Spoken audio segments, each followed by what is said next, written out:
most realistic steering system available on the market, look no further than Sim Steering from Leo Bodnar. Designed and hand-built at the home of British Motorsport's Silverstone circuit, it's extensively used by professional driver training centres and race teams including Formula 1 since 2010. The high precision and completely linear response coupled with high strength provides the ultimate in realistic steering force feedback. Visit simsteering.com.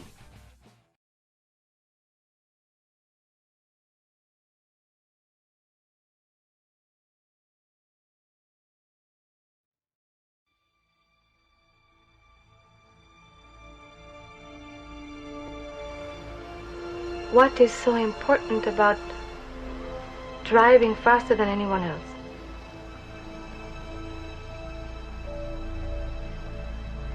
A lot of people go through life doing things badly. Racing's important to men who do it well. When you're racing, it's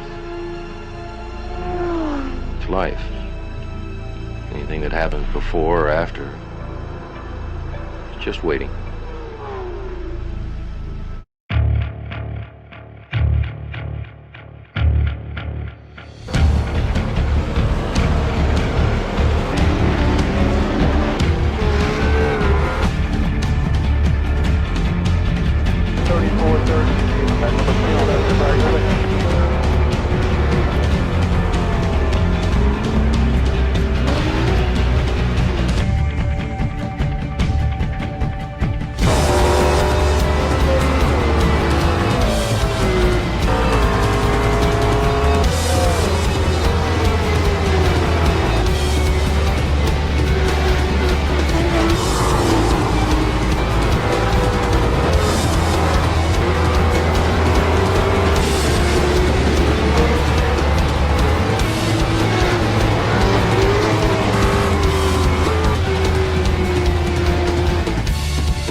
Good afternoon and welcome to Apex Racing TV. Alex Simpson here with Brenton O'Brien, who will be joining me very shortly actually. We are at Zolder for round 12, I believe we are now. Wow, this season is ticking by pretty quickly.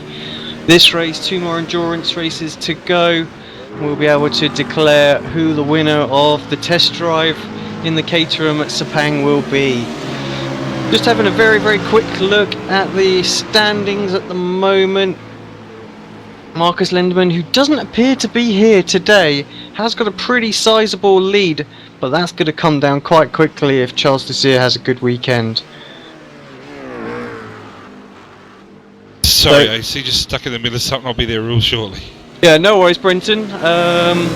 Yeah, just going through the standings, looking at the gap is about 50 points at the moment. Sorry, make that 60 points, sorry. So it's quite a big margin, 40 points for a win. Charles is going to need that to really open this championship back up. Tobias Cherney was just talking to us earlier on about the strategy woes that perhaps going to catch a few drivers out now that the drivers have to fuel before they take tyres. So will they take tyres? Won't they take tyres? This could be interesting point throughout this season, especially in those endurance races. Dongwu Gang missed last week, but still 4th in the championship, needs a good result today. Lazardri looks like he's cemented his top 5 spot now from Warren Picker in 6th place. Alex Cherney, actually both the Cherney brothers returning after missing Laguna Seca. Harrison O'Brien in 8th, Bashak in 9th, and Park rounds out your top 10. Okay, in the GT1 class still leads the way, ever consistent, but Marcus Wang is only 31 points behind, so anything could still happen with that championship. Let's keep an eye and see how it goes today. I think if they just keep exchanging 1st and 2nd places throughout the season, we're not going to see much change, so it's going to take one of them to retire. Mark Lang had a good result last week, as in a great result, and 3rd place with 226 points. And isn't it great to see the back? Sorry, AC, got a few hiccups here. Isn't it great to see under the win column seeing the number 1 under Mark Lang? So fantastic result for him last week, and hopefully, without too much endangerment to the Australian cause, he will continue to perform really well. Yeah, exactly. Got a good lead now. clocks are changed over your way, so it becomes really late night now for you guys to jump on. So maybe we might see a little drop off, but I think you've probably already done enough to secure that title. Yeah, no, the Nations Cup in Australia have got a 211-point lead. It's all over Red Rover as far as I'm concerned. A solid result here from the Aussies, just actually even a steady result here. I reckon will bring the Aussies home. They're going to have strong pairings for the Enduros, which will only make the effort that much better at the end. But that's from the Singaporeans who are the defending champs. So yeah, the Aussies have worked hard this season, got good results. And we've got a new addition to the series. We've ditched the GT2 Ford GT in replace for the Ford GT3. So still a little bit slow, a little bit off the pace, so perhaps some balancing performance needed to be done, but nonetheless Ford have upped their game and brought their GT3 to the series, and hopefully we should see them compete at the sharp end perhaps next season. Yeah, just got to try and remember this new so I'm looking for the setup where you can actually see quality comes up the results. It's all on the one now. Qualifying's actually finished, AC. So yeah. I'll just go through the grid. Marcus Wang, great result for him, 27.925. Here's another great result, second on the grid, Mark Lang, 28.4. So going on with his performance from last week. So front row position for the two Corvettes could be an issue there. Charles Sierra, last week's winner, second in the championship, chasing a good result tonight, 28.5, the first of our GT3 cars. Dongwu Gang in fourth place. Just think we'll see. Try and just get you going through the rest of the songs.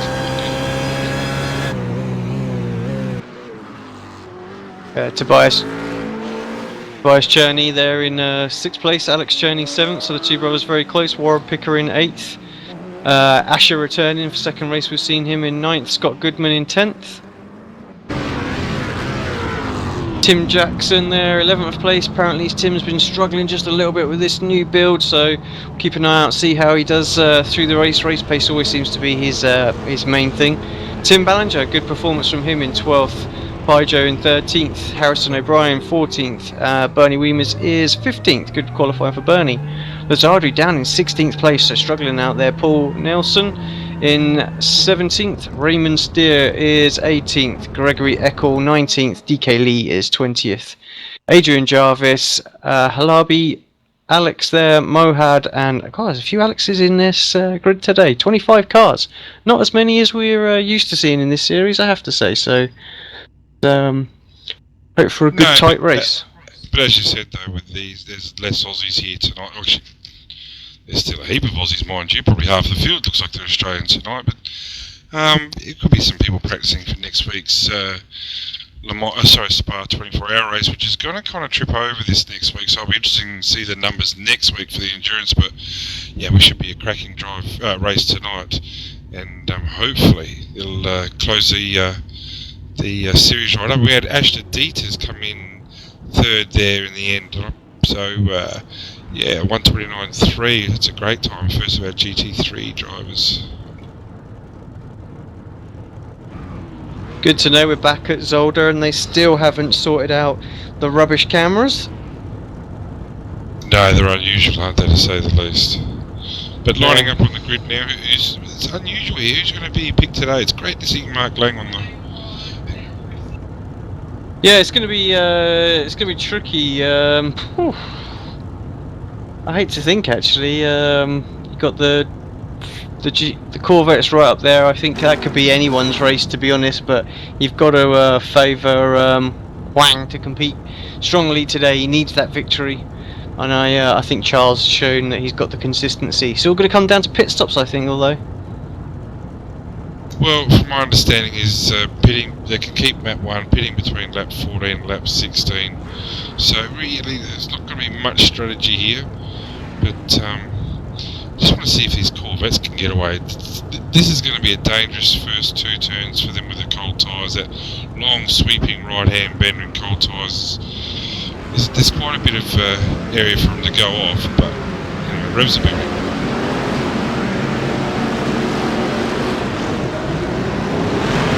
Like a good start from everybody, clean. the Corvettes get away, no one has to zoom past them, so maybe the tyre bugs have been sorted out. We've got some sort of collision going on a bit further back. Looks like everybody survived though, just run out a little wide. Might have been Warren Pickering, I think. Yeah, Dongwu Gang's making the most of cold tyres and Mark Lange. Mark has got away to a pretty good start here. All the cars just loose there. Certainly there's a huge difference to...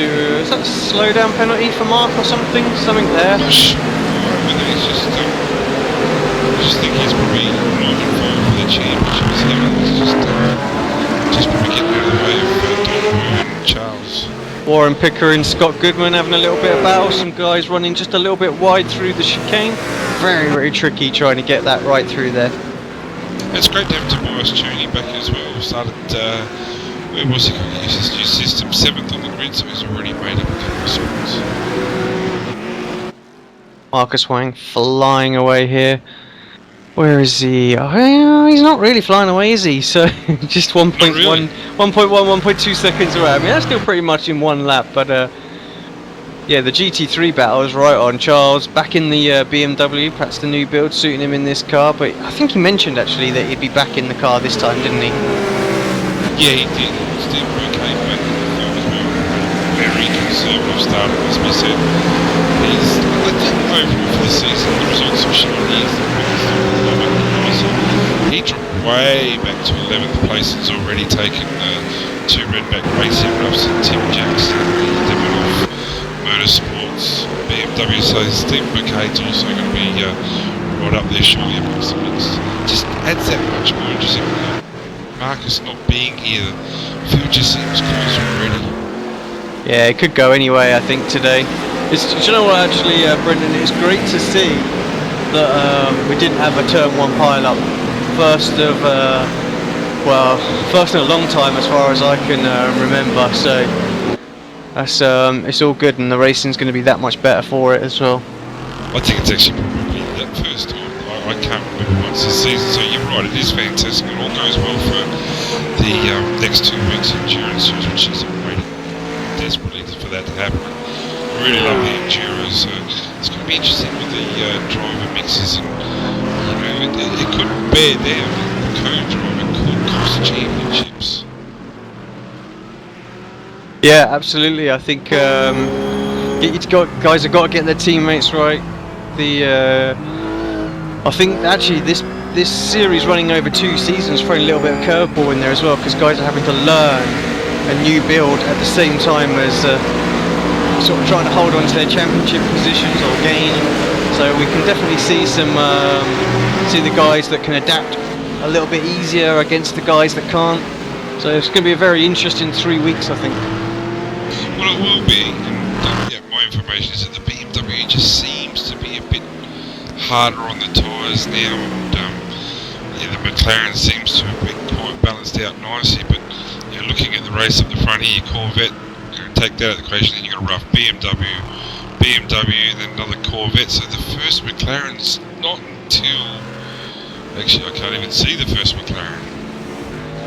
Yeah, it looks like Zolder all the way down in 17th place. So yeah, they're really suffering. They were given a weight penalty, I believe, as well, just to try and bring them more in line, which is a bit surprising because I know the rear suspension geometry's all been retweaked and things like that, and the car has a little bit of an understeer feeling to it now, so I've been told. So I think they've been punished in a couple of ways, as have the McLaren drivers, so I expect to see a few less of those on the grid for the next 2 races. Well, in fact, it's gone back, hasn't it? He's actually the only McLaren on the road at the moment. And what that does is for our championship leader, Marcus Lennerman, he might need to make a decision to get out of his McLaren. And next week and the week after, 2-hour enduros. It's a long race to be in a car that's slightly disadvantaged. But Dongwu and Charles Sierra here still battling for 2nd, 3rd. Tobias Cherney not letting them get anywhere. Mark Lang and Alex Cherney, so the Cherney boys are right up there. Obviously got their cars dialed in well. Ashton Dieter's down from 3rd on the grid, dropped down to 7th. Stephen Burkay picking his way through. Scotty Goodman putting in another strong performance, and Tim Jackson and Warren Pickering battling well for positions 10 and 11. So there's lots of action all the way through. It looks like Alex having some serious connection issues out there right now, so let's hope that he stays connected. That sorts itself out. Would have liked to have seen someone take the punt with the GT3, but as we were discussing, fails. It just seems to be that 2 seconds a lap a little slower at the moment. So maybe in 6 weeks' time, when the new update comes out, they might balance that out. Yeah, exactly that. I think as far as what we could do in this series, as we're just looking here at, I think that's Asher coming on a little bit of pressure from Stephen. Yeah, we'll just jump on board here with Stephen if that's alright. Just as we do most weeks, just love listening to the sound of this. Into the last chicane down to second gear. There's not much throttle here. Don't get too much wheel spin coming out there and just hard on the accelerator now. Yeah, just to touch back on the GT3, the Ford GT3, I think the only thing that our race organisers could do is this. That's Cherney around there as well, just to the left. I see him there. So he's dropping down. Not sure quite what's happened to him, but yeah, it looks like he lost it out of turn 1. But yeah, back onto the. I know Mark could probably give those guys a bit of a fuel advantage, so they might be able to make it on those stops. That would spice it up, and they would be a little bit close to the GT2. Here goes Bouquet on the inside, and Asher not letting him have it this time. Not letting him through it hard over the chicane there. Nice low down penalty. Yeah, there is. Yeah, that was very harsh. Looks like there's a bit of a battle here between Pickering and Jackson. Jackson not happy. Here over the radio, he's locking up the 4Xs at the moment. Warren's just tapping on the back of him. Looks like he's got a bit of damage to the front. Yeah, you can see actually Warren on the front end and Jacko on the back of his. So it definitely looks like they've had more than just a little bit of rubbing. Yeah, well, Jackson's in that position where he's got Redback Racing rough in front of him, Redback BMW behind him, giving him the hurry up. So he's we've lost Harrison O'Brien. That's not surprising, as people is really high tonight. Yeah, he's in a bit of a catch-22 here.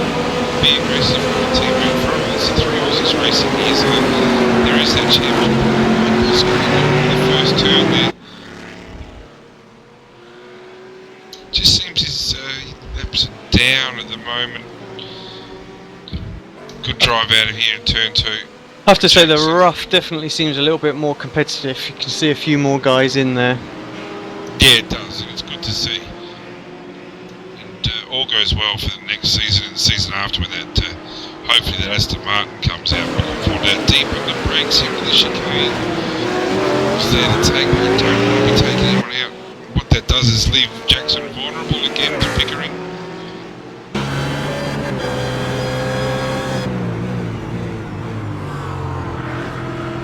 Now look like Scott went a little bit deep into that chicane. I think he's got away with it. Yeah, he has. There's actually a bit of a gap building. Jackson's really more thinking of defence here. I'm not sure why I said Pickering was in the BMW before. It's very clearly a rough. So it was inside of his car. Now that I see it from the outside, it's definitely a rough. But the Redback Racing roughs are very dialed in today. Bernie Weemers was very competitive earlier as well. Yeah, Bernie's still sat in 12th place, just 1.2 seconds behind. That's Paul Nelson at the moment. Yeah, Paul's had a lot of issues of late, hasn't he, with getting involved with some incidents, not generally always his own, but it's good to see him still out there. Competitive times at 30.3 in the last lap, 11th place. 17th on the grid, so definitely an improvement there. Yeah, Paul's been in a few series that I've commentated on before. Does do a lot of racing, does Paul. I'm not sure if he goes into crazy amounts of practice like we see some of the other guys out there, but he enjoys his racing. It's good to see him in there. The last 2 races actually. I haven't really been able to say too much because he's been gone by the end of the first lap. So, Oh, we've got someone off. Who's that dropping down? Someone's off. Warren Pickering. Yep, trouble for Pickering here. Let's see if we can just get a little look at that back on replay, see what happened there. And what that's done is release a bit of pressure off Jackson as well, so it was definitely affecting the lap times, but these guys are 8th and 9th position, nothing to be sneezed at. Paul Nelson now up to 10th. It brings Bernie Williams, who's putting another strong performance there. Farney Lusry throwing in some good laps as well, and Alex Cherney obviously with that off back on lap 6 has got a bit of work to do. That's a very weird one, just looking at that back now, and he just looked like he just tagged the inside curb and it sent him spinning all the way around. Oh, that's a hard hit, sorry AC, but Lasry has just drilled Bernie Williams not once but twice coming into that last chicane. I would dare say that Bernie's car's going to have substantial damage there, I would imagine, on Bernie Williams is rough. I don't think he's going anywhere, unfortunately. Just having a look at this back on replay now, looks like 3 cars were battling. Yeah, Alex is involved in there as well. It doesn't get caught up in it, but no, that's not good by Lasry. That he should know better than that. Probably a bit overly aggressive, Pickering into the pit. So there's little bits of action happening here and there, some stuff we don't like to see, but yeah, what that's done is put Alex through both Bernie and Farney, so Alex, we know, can put in some competitive time, so you'd imagine he might be up and away here and on the back of Paul Nelson pretty quickly.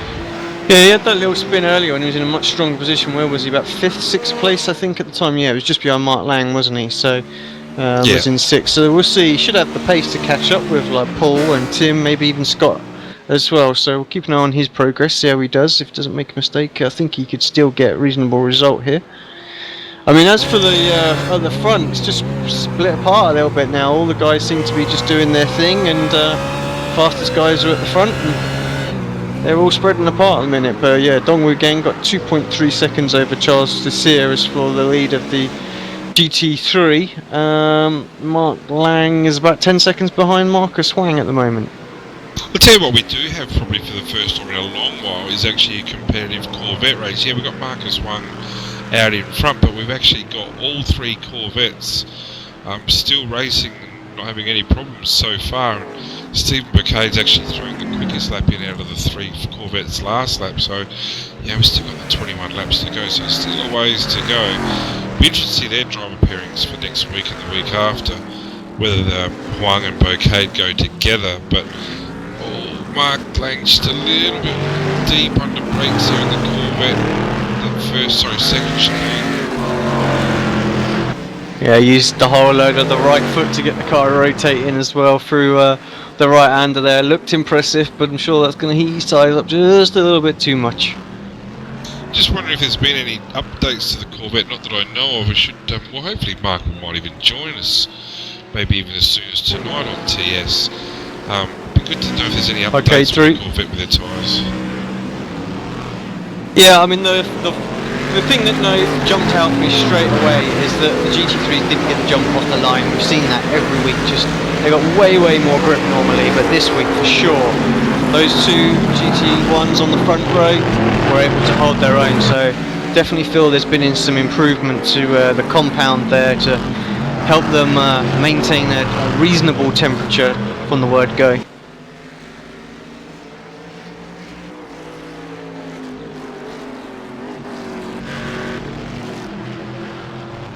Doesn't look like Mark's too intent in battling anybody. He just wants to have a clean race and know that, you know, his position. Oh, we've got someone else around there. Who's that? It's another redback car. That's Alex Cherney has gone again as well. I think he has too. So Alex has gone off in turn 1. He's done all that hard work to get up again. And what's the other one that's gone off? What was that on your screen? I'm thinking it might be Warren Pickering again. Yeah, Warren down 23rd. Yep, looks like it. Not moving at the moment. So, yeah, not good race for either of those drivers. Actually, no, that turn 1, I remember doing a little bit of testing here in the McLaren last season, and that turn 1 was just a little bit tricky. You could easily overcook it on in the entry, and the rear end just goes a little bit light, and you find yourself just losing it. Jackson and Goodman having a great battle here. Jackson deep under the brakes, and the hairpin was through. Pushed that bit deep into the last chicane, side by side action here. Yep, Jackson's through. Yep, so up into 8th place now for Tim Jackson. There's a fairly substantial gap to Ash. Just keep this new timing system here. So yeah, there's 6 seconds back. Gang right at the front, 2.6 seconds behind Marcus. Hasn't dropped back at all. His times have been very competitive. He's actually his fastest lap of the race was on on lap 6 with 28.5, but he's just done a 28.9 then, compared to Marcus Marcus 29.6. So yeah, a substantial gain here for Dominic Gang. He's really got his car dialed up today, and I think you're right with the rough. It just seems to be a different beast today. Yeah, that's why it was a little surprise, I think, to see Charles jump back into the BMW, but as I said, it's just difficult for the guys to know quite what to do with this new tyre compound that we've got. You know, it really does throw a curveball out there, and slightly different suspension settings that all the cars have gone, and a little bit of balance of performance with some weight here and there, and Charles around in the background. Well, when he's hit the ball hard too. Oh, this is championship stuff here. You've got to cash in because Lindeman's not here. The pit window's not open for him yet too. He's got to keep going. Through goes Boucade. I wonder how much damage is to his car, but that's not going to tickle too much. Yeah, it looks like he's just having a little weave of the car now, see what might be going on. Definitely that front, well I thought the front left, but actually, yeah, front left definitely looks like it's taken a bit of a whack, so it might not be tracking true. Let's see if we can get a shot from on board and perhaps see what's going on. It doesn't look too bad actually. It's still tracking straight, so he might have got away with that one. Well, as much as it was a bad mistake, it wasn't clearly a bad mistake. Yeah, the damage does seem fairly minor, and he'll be able to battle on there. But he's only dropped that one spot to Tobias Journey, so dodged a bullet there. There's no doubt so far. We don't know what's going to happen in the pits, or whether he's even got a meat ball. We don't know. But gee whiz, that could have been so much more. Well, he'll have 3 laps to serve that, even if he has got it, so he should be alright and get himself into the pit window, maybe with a bit of fuel saving on map 2. It might be 1 lap earlier than he would want, but should be alright. Yeah, no, he'll get to the pits, but it could be, if he's been meatballed, he could have anything. Yeah, true. Up and beyond 2 minutes of mandatory repairs, which would just crush his race swaps here. But it could be, would be, should be, but probably won't be because he's still battling pretty well. He'll be just have his last lap to race. Geez, Pickering's in the pits for a long while, isn't he? Well, I think we got to get used to that a little bit now as well, because of course now what happens when the guys go back to the stalls, the car remains on track in the pit lane, although the guys won't actually be in them. They'll be out spectating the race, I'm sure, but the cars just stay in the pit lane now. Oh, there you go. I'm learning something every day. So, righto. So that's that type of thing. It's good to know, not just for this series, but for other series as well. Charles is struggling here. Charles is definitely struggling to keep it on the island here. Well, who this will help is definitely Tobias. I mean, Tobias is only 23 points behind Charles, so if he has a bad race here and can't capitalise, then it could be a fight for second. What this has done is let Marcus right off the hook. He's going to have a pretty comfortable last 2 races if Charles can't make full benefits here. Tobias into the pits, lap 13. Yeah, that's probably a lap earlier. Jarvis in the pits in the rough as well. Maybe a lap earlier for the BMW than what I thought, but Tobias is the king of strategy when it comes to fuel. And Marcus Wong, our race leader, in the pits as well. Got an interesting point that's been raised on the chat in YouTube at the moment from Scott Newton, was that Marcus should try and team up with Charles this year to guarantee that he can't lose the championship. And perhaps also guarantee that Charles gets second, so we'll see if that comes up. Yeah, I couldn't see that happening. It may happen, but it wouldn't be for Charles's benefit. No doubt he'll be on later on having a chat about his race. We'll have to make sure we ask him that. We might just drop in a bit of a hint there that Tobias out of the pits. He comes out in some traffic, you know, he's right just in front of his brother. But he's just behind Peugeot and Halabi, and they're not going to let him through in a real hurry here. Yeah, Marcus Wang also pit as well, so he's come out in 7th place. Yeah, in clear traffic though, there's nothing in front of him, so I'm just wondering whether the Corvette's take new tyres or not a necessity to here, I think. Well, looking at the stops, we've got Tobias with the 15-second stop, Marcus with 17, so I'm guessing neither of those took tyres. That'll be just fuel. Tim Jackson clearly took both, 28.6 seconds, so did Ballinger. So Adrian Jarvis 42, but that might have been a bit earlier on, so that might have been damage related. So yeah, it looks like we're going to see some strategies. Let's see what Charles and Dongwu do. Well, that's a long pit stop with the taking the tyres, and yeah, with the short lap times, the 133s, Dongwu's actually not far behind Jackson to lap him. Yeah, Jackson's already had that pit stop, but it just shows you how long pits are here. Just having a little steam up okay his last few lap times. Yeah, he's starting to get into it now. 29.3, 29.5 and a 30 flat. Up in the second place from the pit stops. I would imagine be coming into the pits lap 15 halfway mark. Jarvis has had another off in the meantime, coming out of turn 4. He's up and away again. Closest battle on the track at the moment is between Halabi, Peugeot and Cherney here. That's 9th, 10th and 11th. Of course, Halabi and Peugeot need to pit still. They're not too far behind Lazardri as well, so...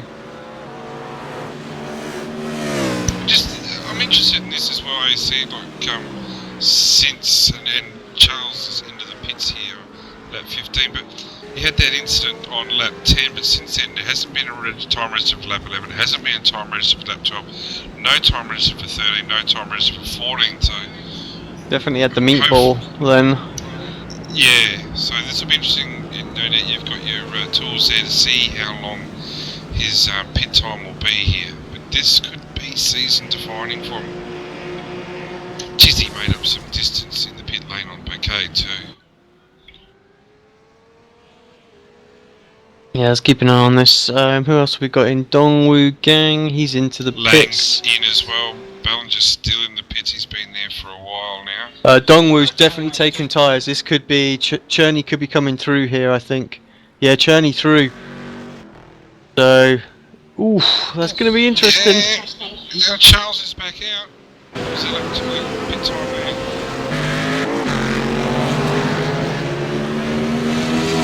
Yeah, Charles much quicker in the stop. See where he's come out in relation to... You got Bouquet just ahead of him.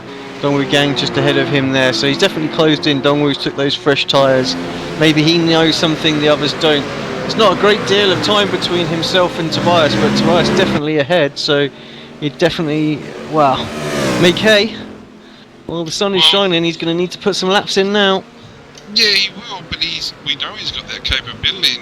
He's cleared Peugeot, finally cleared Peugeot. Let's be honest, he's held him up for a couple of laps. Tobias, his laps 130.7 on his outlet, not overly competitive there. But he's got that Peugeot between himself and Dongwu, but Peugeot would imagine will be pitting very shortly. Yeah, it's got to be this lap, I would think. Maybe one more, but that's about it.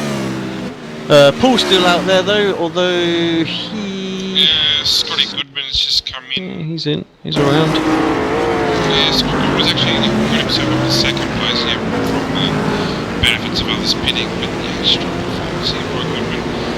Tobias through, what's he got over? Oh, it's just a bit broken up. The 4 seconds. Yeah, I was about to say Tobias. 3.7 according to the live timing, so that's not an awful lot of time. You look No, at the it's kind not. of speed that Tobias or Dongwoo pulled away in the first few laps, you have to think that he's going to be able to close this gap up pretty quickly.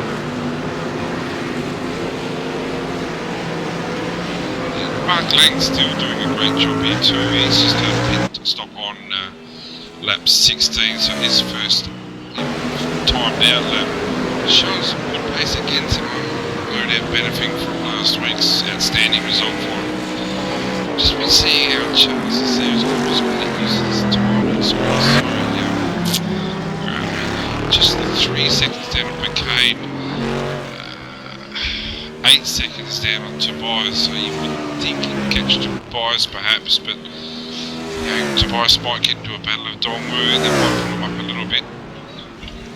Yeah, Tobias still lapping in the low 29s though. I can't honestly see Charles getting there. Just not gaining enough time. No, my last time was Our with leaders Tobias. into the pits as well, Paul Nelson. Very Yeah, late, but he's Tobias' in.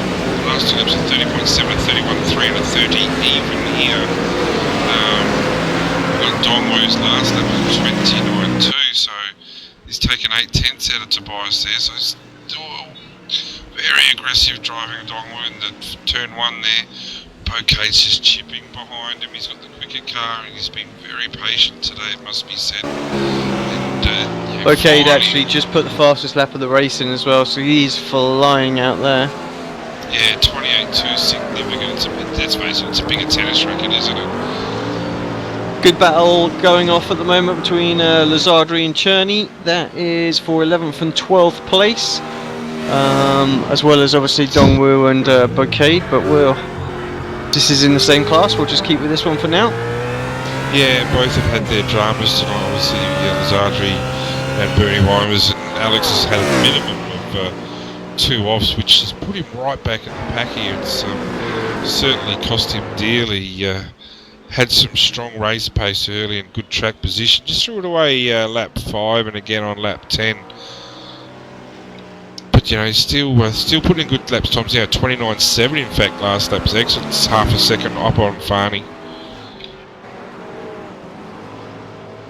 Just don't want to see the McLaren MP4 die off with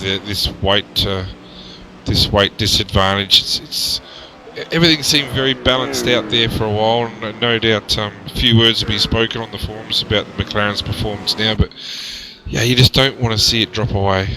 Yeah, I'm sure we can add 10 or 15 kilos to the other cars as well and balance them out pretty evenly. It's not too difficult to do, so get that car back in the mix. I guess the truth will be when we see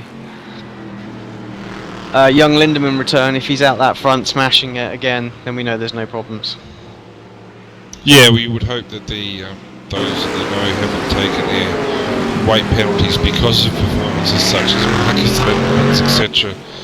Because it seemed pretty well balanced out, but it's a different game now. Paul Nelson, a fantastic job. He's had his pit stop on lap 18, so he's at the moment I've got him in 7th place, so 17th on the grid up in the 7th. That's a great performance there. You should be real happy with that. And going back to Scott Goodman, who's back past Tim Jackson. Jackson, we know, took the 4 tyres on last lap of 29.9 for Jackson and 31.1 for Goodman, so you'd like to think that would tighten up as well. Yeah, you can definitely see that. Scotty goes in a little deep. You can see the difference in the tyres are making now as well. Scott just cannot wide keep as up. well. Just can't keep that pace up, can he? And Tobias also struggling out there, although the laps were a little bit more even, but I think that was more traffic related. Yeah, this time Bias, I was just looking at the timing screen as they go through without the traffic. Tobias, 4/10, maybe half a second nearly, so gap's down to 1.3, we've got 10 laps to go, we're going to be on for a thriller. How long was Paul Nelson's pit stop, if we've got that there for us? Yeah, 15.5 seconds, so actually the quickest, no, not quite the quickest, Tobias was slightly quicker at 15.1, so those guys definitely had the shortest stop. Yeah, because he really has bolted through from those pit stops. Just how his pit stops later, clear track in front of him, putting in some relatively strong times now. Definitely would imagine did not change tyres, and that might come back to bite him. But the longer this race goes, just what have we got now? 11 laps left. Goodman wide again. Bernie Womers is going to be on the back soon, and there's actually quite a good battle between Bernie Womers here and Asher Dieters. I know it's back in 18th, 19th. It's the new skin, I believe, for the SSR team that Asher's running tonight, so it's quite a decent little livery. Yeah, caught that. Caught my eye earlier on. Looked quite nice. And if I'm not mistaken, Bernie's running a non-standard skin out there as well. As Asher has some trouble, and I think Alex, who's that behind him? Just letting the lap car run it. Yeah, Bernie's been running this skin over the last probably 3 or 4 weeks. Not sure the reasoning behind it. There's obviously something there which I don't know about, but he might be good enough to send a message on the series Facebook page. Into pits, Bernie in. He hasn't stopped, according to my data. I thought he had a... No, he had that incident early, so he would have pitted on probably lap 7 after Farney drew him into the wall of the last chicane. So this will be Bernie's second stop now. We've missed something. Brenton Tobias is in 4th place at the moment, so Dongwu through last lap. It looks like a 1:31. Let me just see if I can jump it back and see what that was about. It must have only just happened because his last lap's at 30.1 and 31.2. 31.2 is off the pace, must be said, but not this dramatic. Do notice that he has got some damage to the right front. Right, okay, so here we are. I'm just looking at it now. Going into the final chicane, he has the lead, but he's under Kosh here. Dongwu having a look up the inside, under braking. Looks like a good clean move. Oh, didn't get a shortcut. No, not at all. There's nothing going there. He just, I just don't think he's got the tyre to hold on, to be honest. And yeah, Dongwu straight up the inside. Good move from him, and of course. Steve Bocade follows him pretty quickly with, well, he hasn't got fresh rubber, but he has got the power advantage. Well, Sierra's had a 30.1 last lap. Tobias is 32.3, really hurting badly. There's not really Dongwu gang at 29.2. You'd have to think he'll be up and away now. 29.5 for Mark Wang. Couldn't see the first Corvette 1-2 for a long while here. Bocade. Yeah, well, we got 2.5 seconds. Yeah, not lapping fast enough to catch her. Not lapping fast enough. Dongwu, in fact, last lap had actually pulled out 1.9 seconds. So I'm thinking there might have been some traffic. Yeah, it looks like traffic. Bocade's there, getting caught up. And that Dicko lead again. Just probably needs to find an easy way. It cuts in front of Tobias. Yeah, I think I actually think he was just trying to give Tobias the inside there, and but perhaps needed just to hold his line. It was a bit late on to do that, but just from the fact that he instantly realised what he'd done and tried to react the opposite way, and Tobias was already moving over there. It made him look like he was blocking him, but I been caught in that position myself, and I'm sure he was just trying to get out of the way. Yeah, good battle developing here. Peugeot in 10th with the 31.5 last lap. We've got Lazary at 31.3 and Alex trying to go the long way around there. That's not going to stick. But this is, I think, the battle of the race right now with the McLaren of Farney Lazary and the BMW of Alex Cherney. This battle's been going on now for a few laps. It's Alex clearly the quicker car, but Farney doing a good defensive job. Yeah, having a little look up the inside. Nothing coming. We've also got a battle starting to form between Scott Goodman and Tim Jackson. So all those guys that didn't take tyres, they had the advantage. They did get track position, but they're starting to lose out now. So fresh rubber was the way to go. It was going up just ahead of Paul Nelson at 30.1, didn't take tyres. Scotty Goodman at 30.7 and Tim Jackson at 30 flat. So Nelson going probably the strongest pace out of all those who didn't take tyres. So he's obviously got a very good setup there in regards to tyre preservation. But you'd like to think that the newer tyres here of Jackson, good battle building here, but you'd have to think that Jackson might be the favourite here to take this position. Yeah, I think you're right here. I think Jacko's going to get him at some point. Just been relentlessly closing him in. Half a second, 3/4 of a second a lap. Just 7 laps remaining here at Zolder. Yeah, and I would have thought that Charles would be making progression as well, perhaps, but no gains to be made at all by Charles. That mistake's really cost him. As it down in 5th place, second in class, it must be said. So, it's Well, no, he's third. He's third in class, and he didn't take tyres, so he won't really be able to close in on Tobias. To be honest, both those guys running the BMWs as well, so probably suffering just the same. Anything, I think Charles is more likely to go backwards. Just well, there's not enough time for Paul to come up, and he hasn't had tyres. So really, Jacko's the first of the guys that swapped tyres there. So. And Jackson's straight through Goodman. Goodman he's run out of rubber there in turn 2.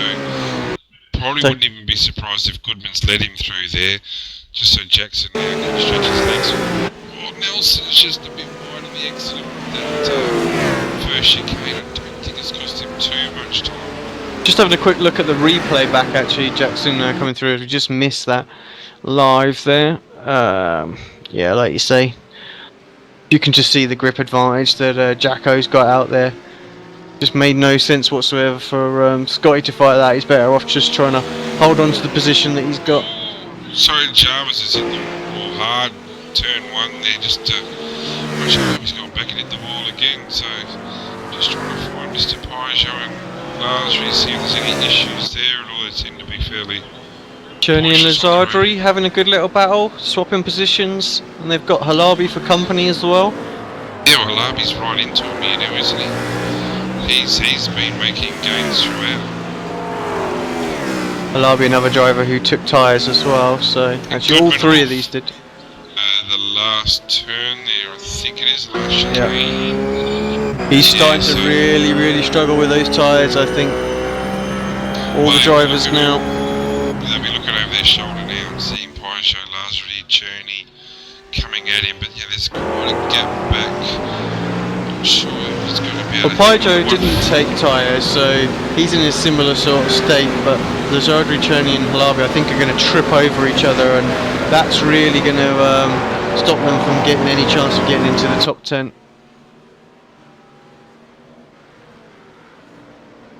It's going to be interesting little way this is going to play out. I think you can make no tyre change. You just have to time that right.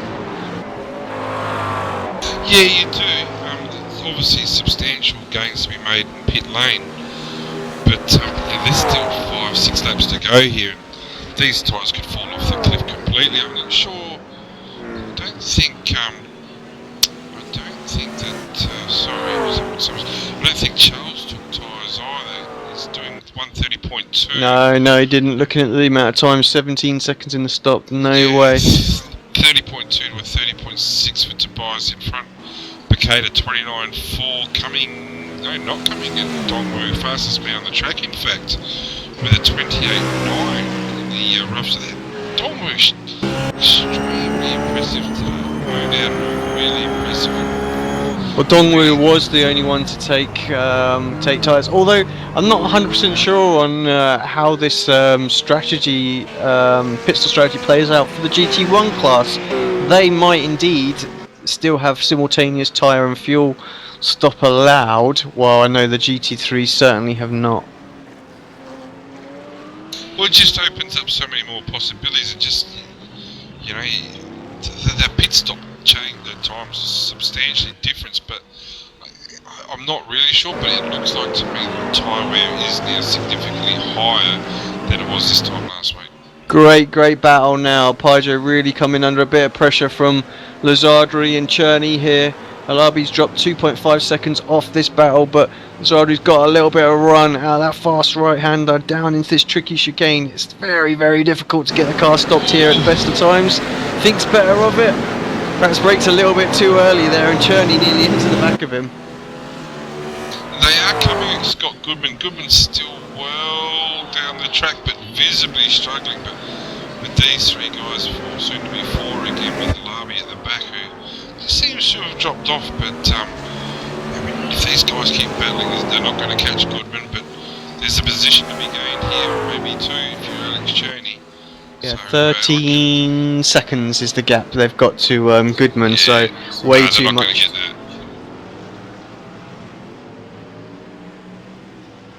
What could happen here, though, is I wouldn't even think they're going to get lapped by Huang, this group, just with the 3 laps to go. So this battle will keep going all the way to the end.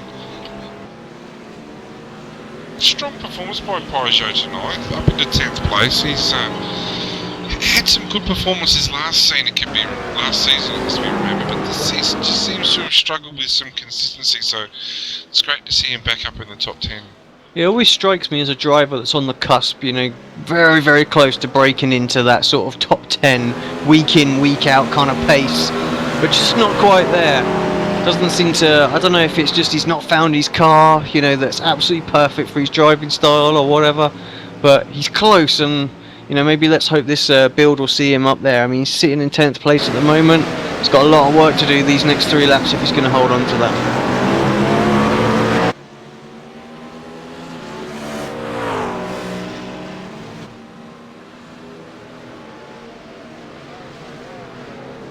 Pretty much.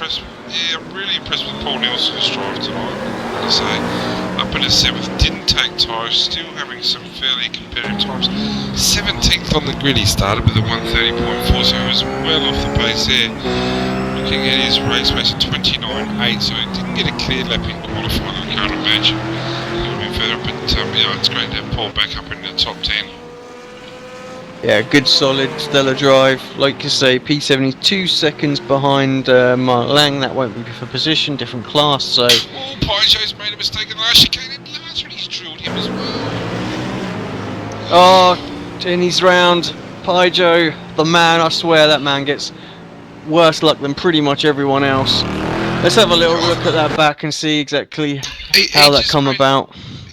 As you'll see, Peugeot just made that little mistake in the last chicane, but... Jeez, Varney didn't give him any room for error there. Just planted, just drilled the back of it. Did not miss at all. That's twice there in the same turn that Varney's had some problems with another car, but yeah, that was certainly avoidable. Yeah, I gotta think they see that maybe we need to stop talking guys up, because every time we talk them up, the old commentator's curse seems to kick in. Yeah, absolutely, and that's just another true sign of that. So I tell you what, for the rest of well, I tell you, for next season, none of that will go on. As I said, I'm more really looking forward to the endurance races. Oh, Dogmo's in trouble. He's brought it back. Gee, that was he had that rough airborne, all 4 up in the air. You can't really steer or put the brakes on when you've got nothing touching the ground. He just missed that wall on exit of the first chicane. Just seems to be struggling. Just wondering whether his tyres have fallen low on here, but yeah, he did take tyres, so I would have thought out of all the cars at the front he'd be hanging on better than the rest. Yeah, just a little replay of that back. You're right there, that was not steering, was it? No, you can't turn left or right when you've got the wheels in the air. No matter how hard you try.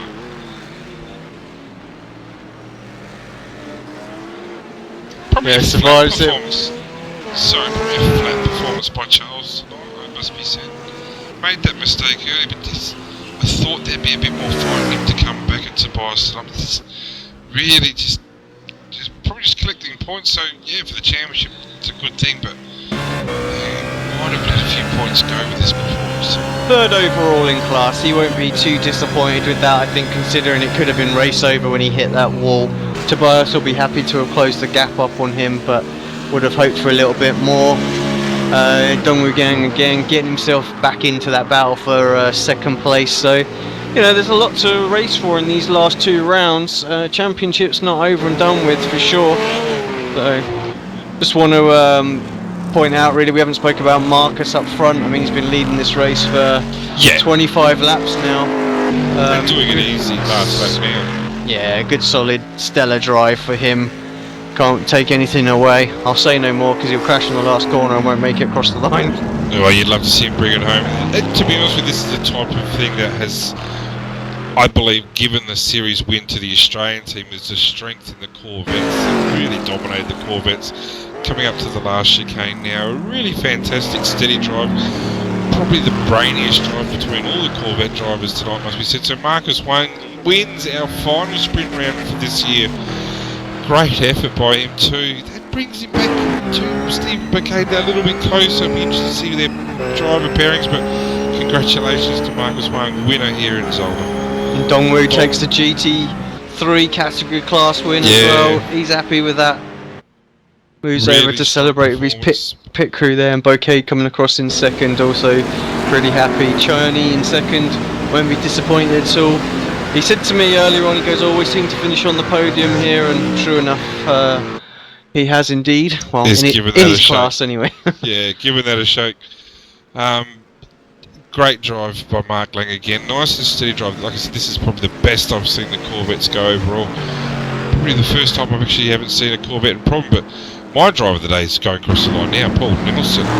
Fantastic performance, up in 7th place in the car, 28 rough, so congratulations to him. Yeah, good drive from Paul. Tim Jackson. Yeah, he'll be happy with that. He struggled earlier in the week. Interesting to have a chat with him. Must have found some pace just before this race. All I can see is poor old Peugeot's car in the pits, unfortunately. Scotty Goodman, he'd be happy with that, I'd say. 9th place. The Redback Racing roughs Halabi had and early Cherney. place. Oh, Cherney loses it on the last corner. He's going to lose out to Lazardri as well. Disaster for Cherney on the very last turn of the race. He was battling Halabi there as well. And Halabi's going to have a smile on his face because he's got through both of them. Which I'll have a look at that on the replay. Sorry. Yeah, well, Halabi's already through both of them here, so obviously... Oh, we've missed a bit of drama there, AC. You might want to go back to the... What's that? End of exit of turn 2 on the last lap. If we've gone back far enough, we're having a look. No, not quite far enough. Let's just have a look. Yeah, so exit of turn 2, so Alex has gone through, Funny, nice and clean there. Funny, not quite the good drive out, and that's let Halabi through 3 wide. 3 wide coming up to the first chicane. This isn't going to end well, you wouldn't think. We're just seeing the aftermath of that now. Not quite gone back far enough, unfortunately. Hopefully we'll get that. Oh, God, yeah, looking at it now. So it looks like Halabi got up the inside of Lazardri. Lazardri couldn't make the corner, so he got a slow down. Alex couldn't get it stopped in time. He got a slow down. So that's how Halabi got through. And then, of course, looks like Cherney trying to fight back to get the run on Halabi for the coming out of the last corner. I'm guessing just lights those rears up. Around he comes, loses the place to Lazardri. Yeah, final results. Congratulations, Marcus Wang. 45-minute race for a 30-lap race, so that was a good effort there. Marcus Wang, winner of his class in the Corvette. Dongwu Gang, has to be said, 10.5 seconds down, but winner of his class. 3 seconds ahead of Stephen Bouquet, third to Boris Cherney, second in class in the BMW. Charles Sierra left some points behind, but as you said, still came third in his class. Mark Lang again, another good performance. Paul Nelson, 51 seconds down lead. Tim Jackson would be happy with that. Scott Goodman ran out of time as we saw. Halabi, his Christmases all came at once into the top 10 from 12th on that last lap. Farney had some issues tonight, there's no doubt about that. He might be starting the next race from pit lane, you'd probably think. Alex Cherney, last of our drivers on the lead lap in 12th place, again had some issues. TK Lee, congratulations to him, went by fairly unnoticed, it must be said. 1 lap down, but 13th. That's a good performance by him, you'll be happy with that. Alex Chong, 14th. Raymond Steer, again didn't see much of him. Asher Dieters had some issues from a strong grid position. beforehand. Pole, Weem, as we know, had problems. Poro Peugeot from 10th down to 19th, 3 laps behind. Jarvis had issues, we know. Eckel and Ballinger, again, both had issues. Down to Pickering, who we know, and Harrison O'Brien, who had connection issues. So, congratulations to those who won. That tightens up the championship no matter where Charles finished. It's just made the championship just that much closer. Oh, as I accidentally pull up the grid and do it again. Alright, looks like we've got a few guys perhaps coming in to have a quick chat. Let's bring race winner up first and congratulate him on sterling job. Marcus, pretty much had that race under control from lights out today. Good solid drive. Congratulations first off. Just also wanted to ask, I mean, just tell us about the race from your point of view, but also just go into tell us, are there any changes in the Corvette? It looked like everybody got away a lot cleaner this time.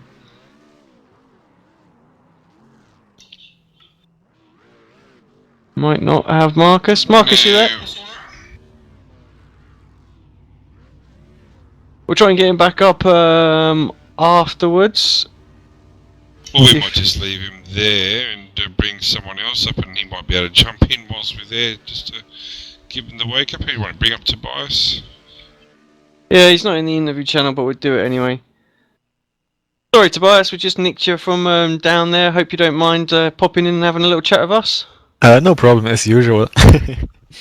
Well, congratulations, P2. You said today you normally finish on the podium here. It's exactly what you did. You must be pretty happy with that strategy. Slightly different from Dongwu Gang's. Couldn't quite hold on in the end. Yeah, actually, I thought I would make it a bit more difficult for him, but yeah, somehow he closed in so fast and out of the airplane. He had such a speed and yeah, went to the inside. I didn't want to defend that hard there because I knew when he was closing like that fast, there's no way I'm gonna hold him up for another, I don't know, 10, 8 or laps or whatever. So yeah, he got past and yeah, pretty much drove away also as fast as he came close to me. So there was nothing I could do.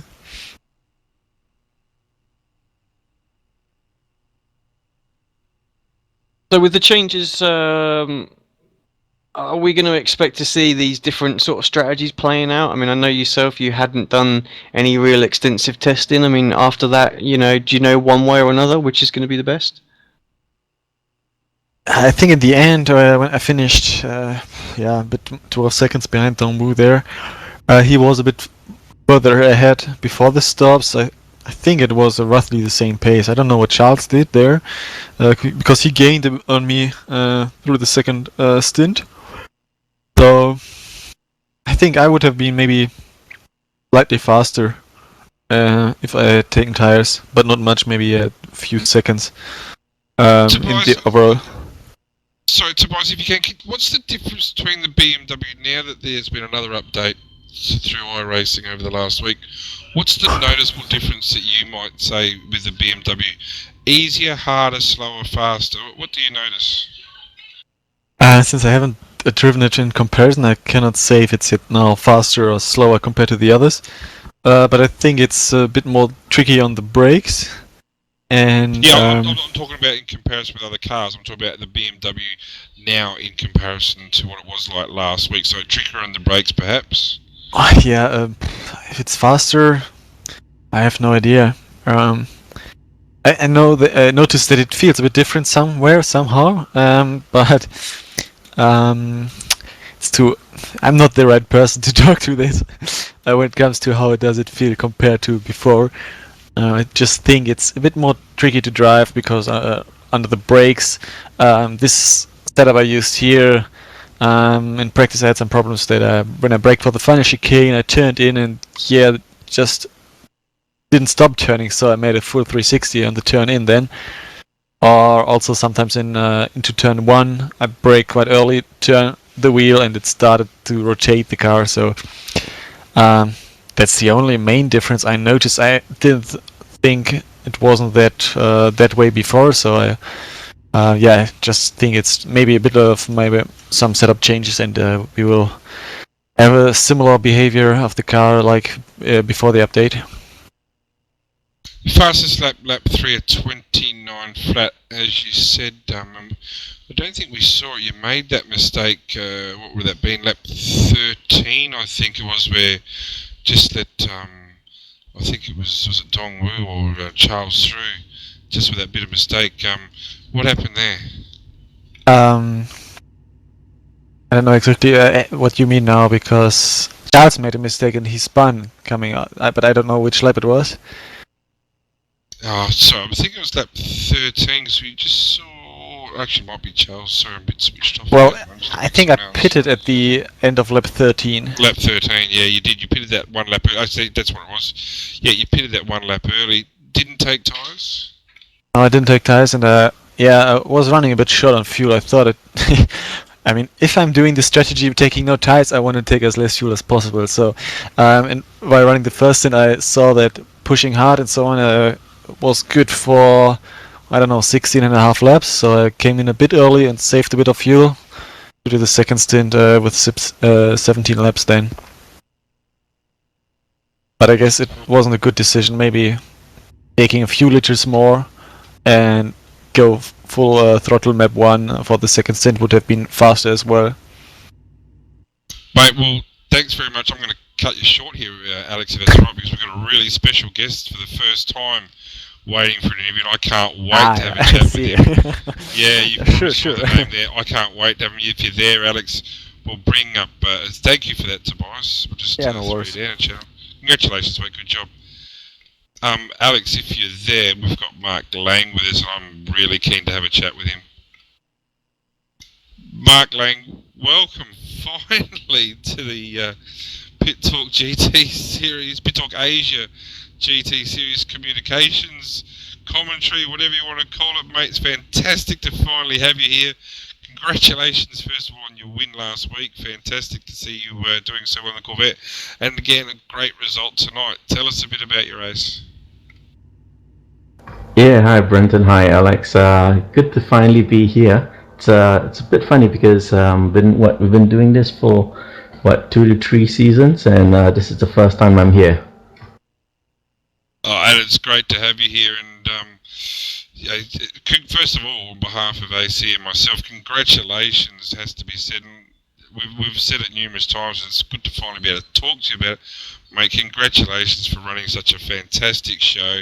Your organisational skills and just second to none in iRacing, I believe, and the prizes and the sponsorship that you're able to bring as well, mate. It's a series really moving forward, and we could talk about the race tonight, and we could talk certainly about the race last week, but next week, Endurance Championship, what have you got for us there? Well, for the Endurance Championship, basically, we will use the facility that the team racing facility that iRacing has now got for us. So it's 2 people to a team, and they can choose either GT3 class or the GT1s. If they pick a car, then both of them have to use the same car. Basically, I think it's going to be very interesting for a lot of reasons. Firstly, team racing is new in iRacing for everyone. I think everybody wants to give it a try.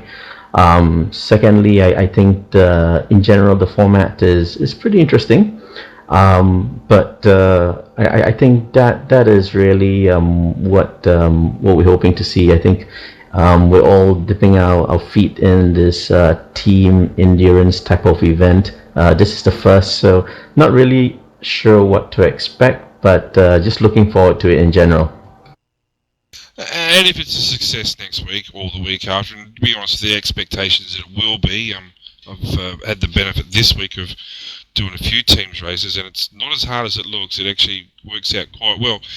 What's the plan next season, jumping ahead? Number one, with the Ford GT3 being available, albeit it's a bit slower, is that going to be reintroduced? Well, it's in the series now, but possibly pushed harder. And what's the future of the Corvette for next season? I think for 2015 we will have probably 4 seasons, mirroring what iRacing is doing. So the first 6 weeks of this latest season will be break time for everybody. And then somewhere in week 1 or week 2, with maybe the new patch, we get to see what happens. We'll probably start 11 or 12 week series that mirrors each of the 4 seasons for next year. I think we will run GT cars again. For sure, it will be McLaren, Z4, the Roof, and definitely the Ford GT. All these cars will be there. We have tested fuel settings, and I think we can say that apart from the Ford GT that has a little bit more fuel mileage, but which is fair because it's a tad slower. I think everything else is balanced. Now, where does the Corvette go from here? I really don't know.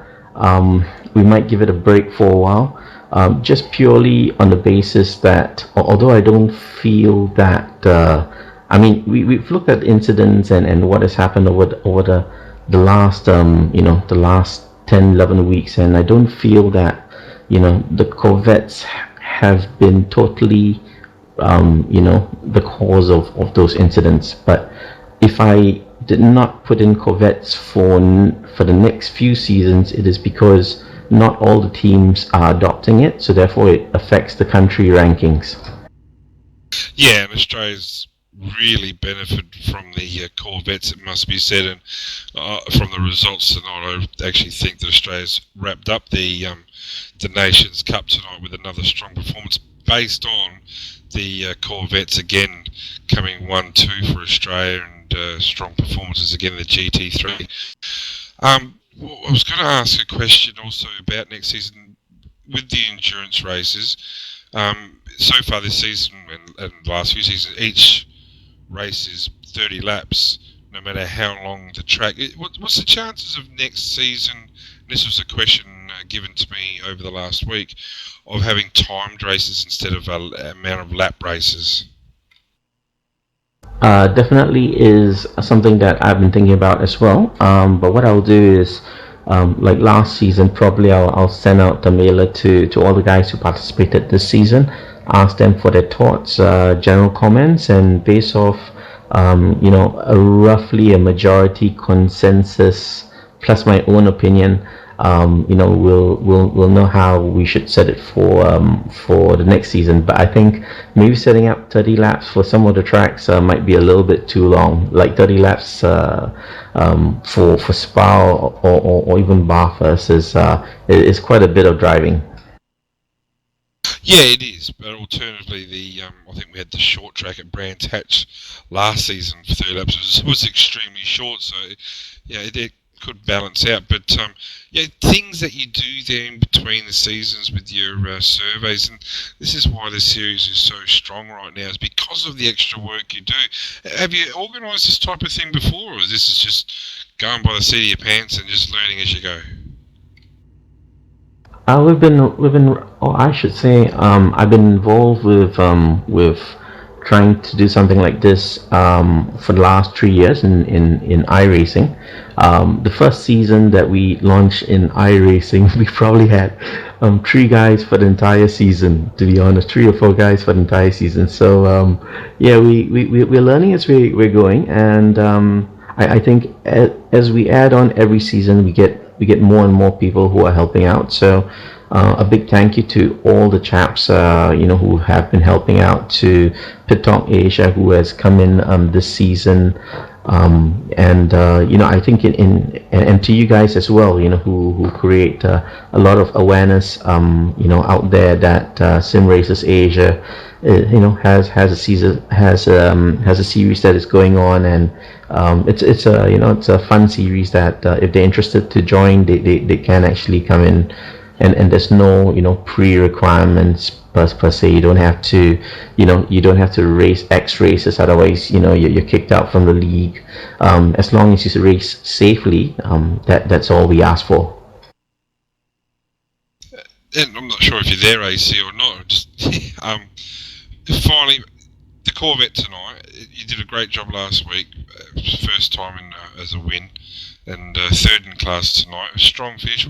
Was the Corvette any easier to drive tonight? Like, it just seemed to get off the line that much better tonight. I know Stephen McCade, very conservative, just wanted to stay out of trouble. But was the Corvette easy to drive tonight? Was there any changes made over the last week? Yeah, there were significant changes. I think two things really affected the performance of the Corvette. The first is tire warmers. So when we got out to the track, or at least the first few corners, I mean we had grip. The tires were a tad cold. It was not fully warmed up, but you had a lot more grip than we had for the entire season, where we basically struggled through the first few corners, especially all those square corners. And even when we were breaking into those square type of very slow corners, with the last patch, I think they did something in this patch where if it's low speed, you don't say you don't have the rear kicking out. We had that issue with the Corvette up to this patch, so both those changes were very handy for the Corvette. The Corvette is quite a good car to drive, especially given this latest patch. But like you say, I think unfortunately probably we might not be seeing it around for next season.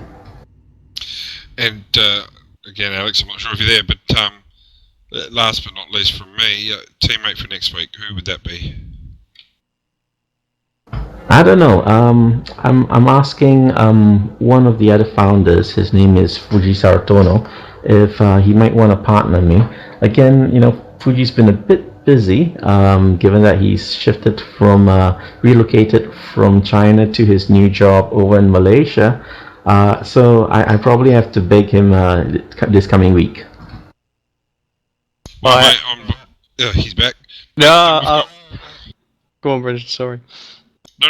So we've got Mark with us. I'm not sure if I know you've had something to do just very recently, but mate, I was just about to say on behalf of myself and AC and everybody involved with Zeus, mate, super thank you from us. The way you've done things, it's exceptional.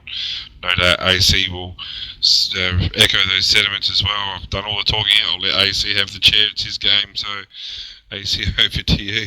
Yeah, just wanted to say hi, and thanks for having us broadcast the series. It's, you've pushed us in what we can do as well, and I'm glad you asked us to see if we could do those 1080 streams, which we're delivering week on week now as well. So it's good that we're sort of growing with you guys and push the limits of what we can do. So I appreciate you asking us to do that. So I just wanted to ask one question really about sort of like a sister series, if there was any plans to do sort of anything else. Is it just, are you going to focus just on this one series, or might you branch out onto a second series? I know there was some murmurings going on about running something in parallel to this. Any thoughts on that? Well, what Kevin Huang has been doing on the side of the Saturday, the Saturday League series, is he's been running a back to basics series where we just have the base cars with the base tracks, and it's been pretty fun. So even for guys who've been on the service for a while, just going back to run these on Wednesdays has been pretty fun. We may continue this for next year. I think we are trying to recruit outside of iRacing, get more people in the community involved. At the same time, I think PitTalk Asia has some plans in which they might look at trying to do something in Malaysia in regards to sim racing. Whether iRacing is the platform or whether they use another platform, for example like AC or Project Cars, I'm not too sure. I think it requires further discussion, but I think 2015 is going to be looking quite interesting as well, and hopefully you guys can come along for the ride. I sure hope so. It's look forward to it already. Been a fun couple of seasons already, and I don't want to sort of kick this season to touch before it's already done, but I dare say I'm looking forward to 2015 already. Well, just to echo what Brenton said, Mark, really thanks for popping in, having a little chat. I know the guys wanted to hear from you as well. Brenton's been chomping at the bit to try and get you up here for ages if you didn't guess. But yeah, thanks for jumping in. We're going to chat to Charles in a moment. But yeah, everybody that's tuning in, listen, Mark Lang, our series administrator. Cheers, Thanks, mate. Good guys. job. Thank you, guys. What do you reckon, AC, just to get things moving? We might try and get Charles and Stephen here at the same time. Yeah, we can do. Why not? Charles, how you doing, buddy? Very quickly then, sorry as we've just sort of overrunning a little bit. And you sound terrible. Yeah, I know. Well, what can I say? Race was going according to plan. You were going to close up nicely on Marcus, and then you stuck it in the wall. Yeah, I could have gotten a better start, but yeah, on the left side of the grid, well, I had a good position on the grid, but I had a bad start and let Dongwu past. I had decent pace at the start to get past him, but I thought, because I was able to stay with him for the first few laps, and I thought his tires would go off, since, and my tires went off first, and it was really difficult to drive. Yeah, so after the tires went, I couldn't overtake him at all, so I was struggling with grip and, all the traction zones, going into corners and out of them, especially at the hairpins and the chicanes. So, yeah, and then I lost it coming out of the last chicane, just by, due to loss of concentration. So, yeah, and once you go off on the grass, I don't know why, it's really, really strange, because the moment you go off the track, your car slides. There's no grip at all, and it doesn't even slow down a bit. So once it hit the wall, I had pretty bad damage, but I was able to keep it on the track. I didn't take tires, and then who was it? I think Tobias. I don't know what the heck he's running in there, but yeah, he pitted so early, and he managed to stay in front till the end. And I was catching him though, but yeah, it was a tough race. Glad it's over, and don't know where I am in the championship right now, but yeah, I'm hoping for decent results for the last two races. Is it over already, or are we still racing for points? No, you know where you're at, Charles. Like, 2 endurance races to go. You're now 24 points off the lead from Marcus Lenneman. We welcome Stephen Bacade and Tim Jackson to the interview as well. But just 24 points down now, Charles. I was actually a little bit critical of your race, I must admit, mate. I thought it was the one that you probably let go. There was points there to be had tonight, and that mistake, and just seemed a bit flatter after that. AC stuck up for you, it must be said. He was happy with your drive, but did you have the pace to possibly go up higher?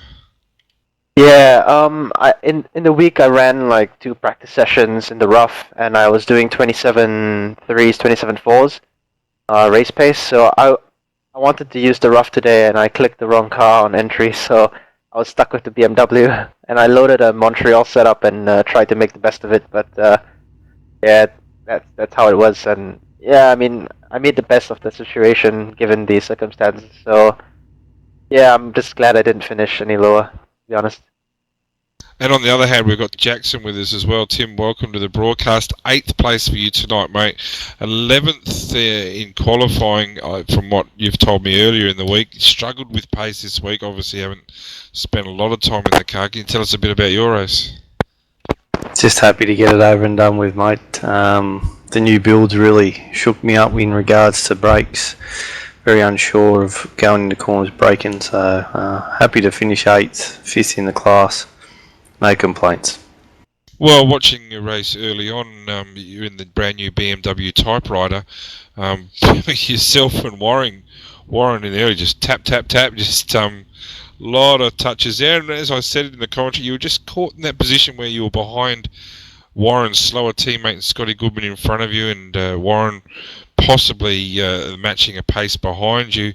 Just all 3 of you obviously representing Australia. What's your thoughts there to get aggressive and possibly make that move on Scott, or just try and hold off and be defensive with Warren? didn't have the pace in the initial stage. I was just happy to be sitting there. Yeah, 15 incident points in 5 laps. Yeah, some people have got to be a bit more patient. What did you notice different, and to you, Charles, as well? We'll get to you soon, Steve. What did you guys both notice in regards to the BMW? What changes? Tobias Cherney before said that he wasn't quite as sure under brakes, but with the new build, or the update over the week, what did you notice different about the BMW? Yeah, I think you're right, Charles. Get back. All right. Yeah, on the brakes, it felt really, really nervous. Every lap I had to switch brake bias for different corners, so I was busy switching all the time. Yeah, something feels just really, really strange about the car. It feels like the rear wheels aren't connected to the car at all. So, yeah, I don't know if they changed the physics of the BMW or it applies to all cars, because I didn't drive the rough with the new build. So, yeah, I don't know. Feels a bit strange, but yeah. Yeah, the brakes. Yeah, sorry, mate. The brakes are an issue, and I think the other issue is you seem to have there's a lot more turn. You got to put more turn into the corners, especially the slower corners. Before you get half lock. Now you're going almost full lock on a 900-degree steering wheel.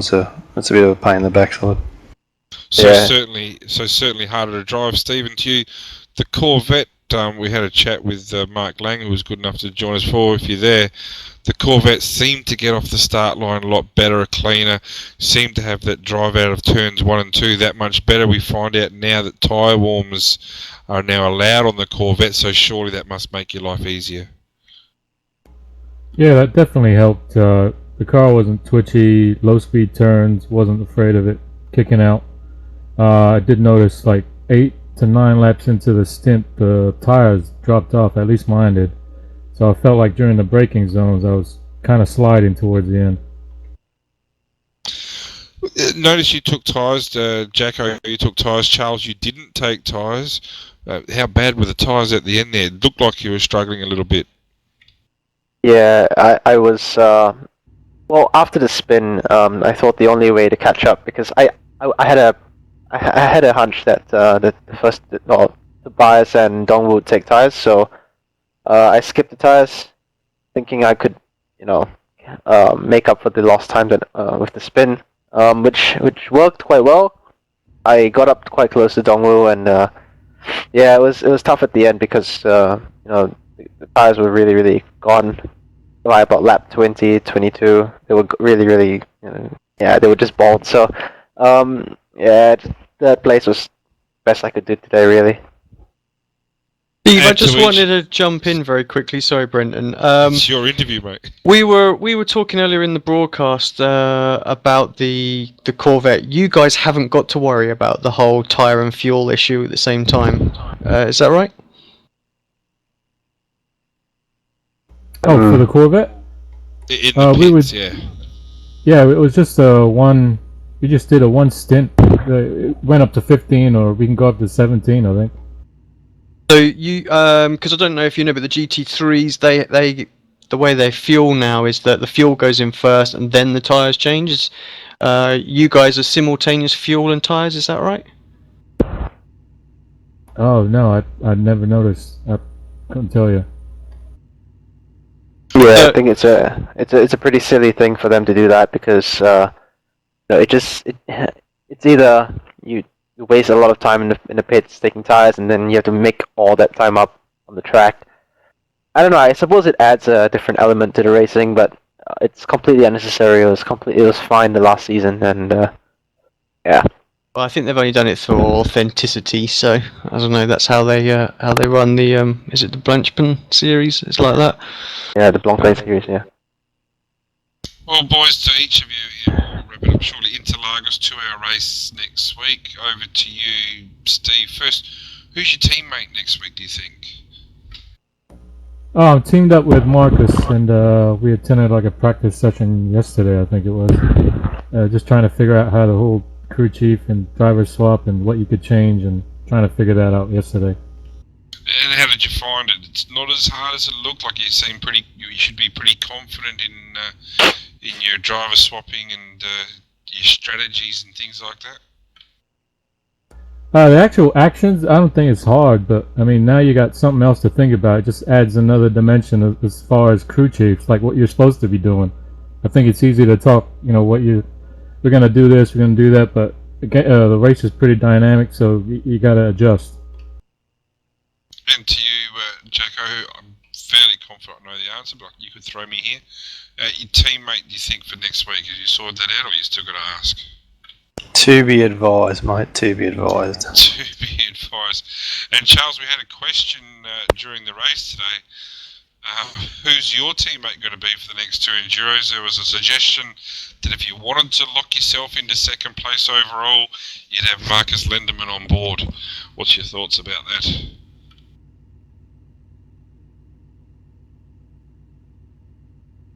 Hello, can you hear me? Yep. Your teammate for next week. I'm not sure if you heard me at all, but I did. Suggested. Yeah. Well, what's your thoughts on Marcus Lindemann possibly being your teammate for the next 2 weeks?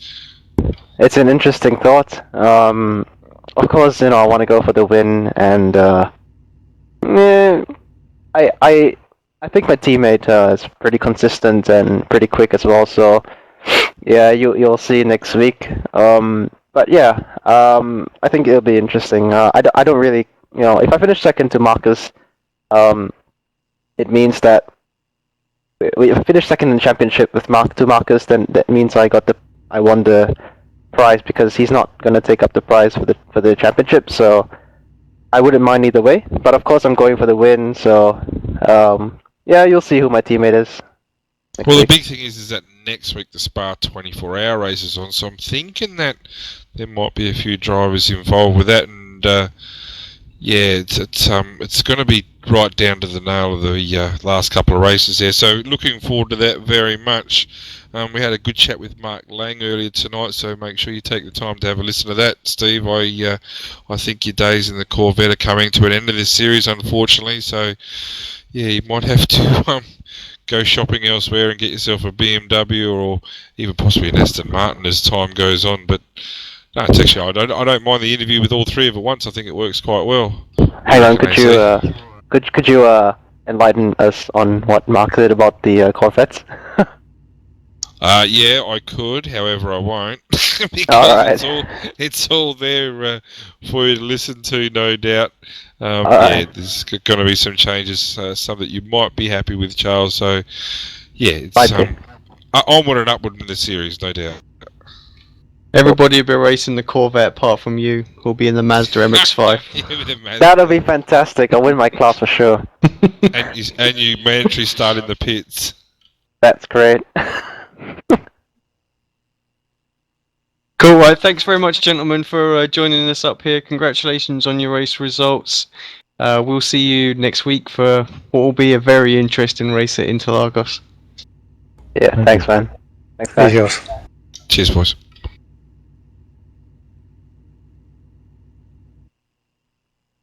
I think that was pretty good, getting all three at once there, AC. That worked quite well. Yeah, absolutely, mate. Right, next week then. Next week.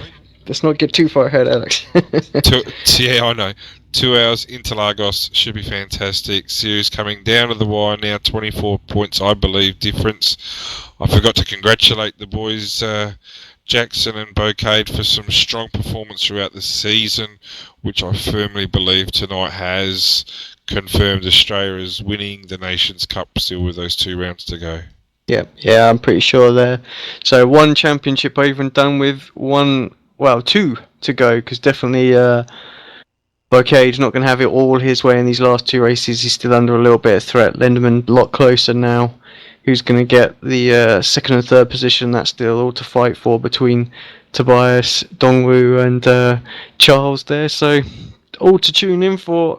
Who's going to team up with who? We still don't really know. We won't find out until first thing. So if you want to see how this one plays out next 2 weeks, this time we've got Interlagos and where's the final one? Sebring, is it? No, it's Suzuka. Oh, Suzuka, that's right, yeah. Suzuka. Sorry. So, yeah, there you go, rubbish commentator.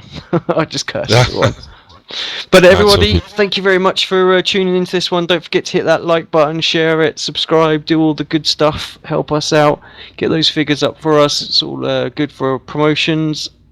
Thank you very much, Brenton, for helping me out on this one. I look forward to seeing you next week. I know that's going to be a very late night for you, so let me know that you're all good on that one.